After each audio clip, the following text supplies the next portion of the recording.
Hello everybody and welcome back to the British Pint. My name is Christoph and today we're tasting our Adnams Broadside clone. I have a suspicion that this one didn't go very well, and the reason is that the yeast that I bought was very old, the Y yeast 1335, and even 2 days after pitching there was still no activity whatsoever. So I had to use some SO4 from Fermentis to save the ale. I did that with this one and with the test beer that I had. I did a test beer, which is basically just bitter hop, 100% pale malt. Also wanted to find out what the yeast actually tastes like. The problem is that one was already a day old before I pitched. So I had 3 days without activity. And I also added SO4, but that one really has a funky wild yeast flavor to it that is not very nice. It did go away. The green beer was really insane with that flavor, but it did go away after some time. And it is okay, I still drink it. But the final gravity of the test beer is at 1.3 degree plateau. That is ridiculously low. This one here seems to have been fine without infection because the final gravity is 2.6 degree plateau. That is actually a decent value. That is also normal for, I think, the SO4. I don't know whether the other one would have attenuated differently.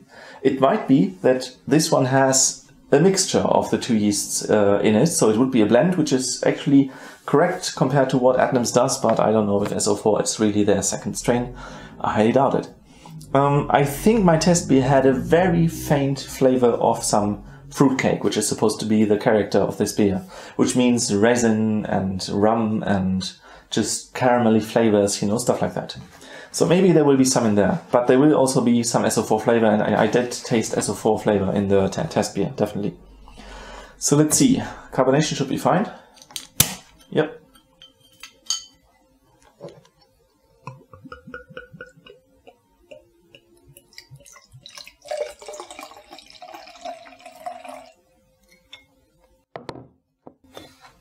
Oh yeah, there's some foam. I was a bit worried for a second.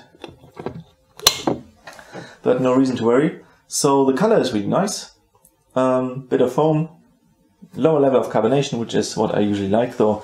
Even the British people like to put a lot more CO2 in their bottles. This is actually quite clear, less chill haze than what I'm used to, even though this is just slightly warmed up after coming out of the normal fridge at 4 degrees Celsius. So it's not like when I try to do things in my pseudo cask in the bag in the box. That stuff is actually crystal clear because then I'm above the temperature for haze and chill haze. Yeah. So that's very nice. Yeah, let's smell. Yeah, some SO4 going on there. Must be the first goal that gives a bit of marmalade, but it's not very strong. I did say previously that I never really got any marmalade flavor from First Gold so far. But this one being a bit more crystal malt heavy seems to be going in that direction. There's a spiciness to this beer, which I also had in my test beer, and I didn't write down what I did in my test beer with the hops. I don't think I wrote down what I did with my hops here, so I hope I said it in the video. I just did a quick check and I couldn't find the position there. I think I just did a general calculation for the bitterness to get the general hopping right, and then I must have followed the online recipe, which I have to find again. Okay, but there's definitely some First Gold in here. Yeah, it is. It smells very intense. Some spiciness from the hops, maybe. It could also be from that yeast. Definitely some marmalade, darkish thing with the caramel going on. Let's try what it tastes like.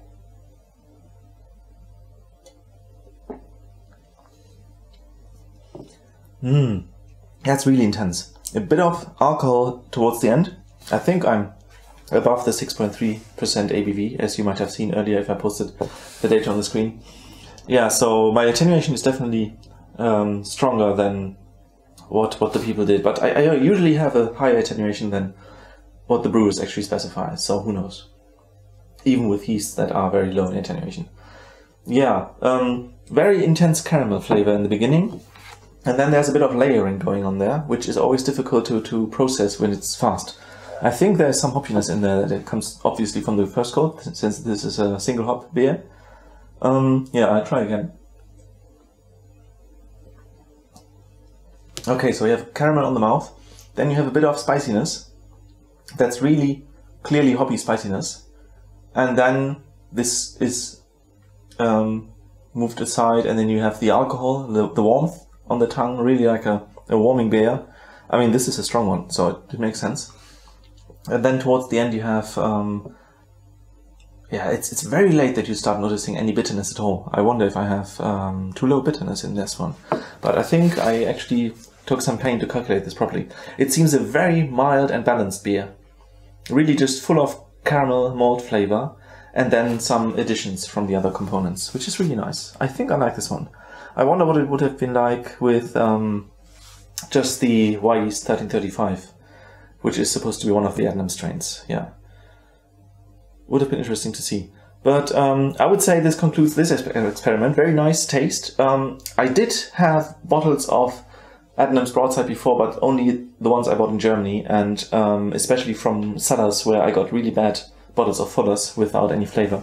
So I can't really judge it. The bottles that I buy of English ale in Germany are really, really not tasting as they should, and very rarely taste anywhere near bottled ale in the UK, which is also much, much less in flavor than English cask ale, obviously. But this was the bottled version. You have the cask version with 4.7% ABV, which they invented afterwards. They had the bottle first. So this is a nice beer. I really like it. I would drink this, and I'm looking forward to having a few more bottles of this one. I'm not so eager on drinking the last of my bottles from the test beer, though I did give some away, so it's always good to have friends for that stuff. Usually people don't notice any of these off flavors. I have a very sensitive nose for that stuff, and as I said, it's fading over time, so it's fine. Yeah, so very nice beer. I will end the video here so I have more time with what I'm doing over here, which is a historic brewing with a German-grown Chevalier malt. You will see that in a few videos. And yeah, so looking forward to that. Subscribe if you want to find out more. And otherwise I would say, great beer, try it, it's really nice. Try not to use old yeast, that doesn't work. Apart from that, great recipe, go for it. And then I'll see you again in the next video. Bye bye.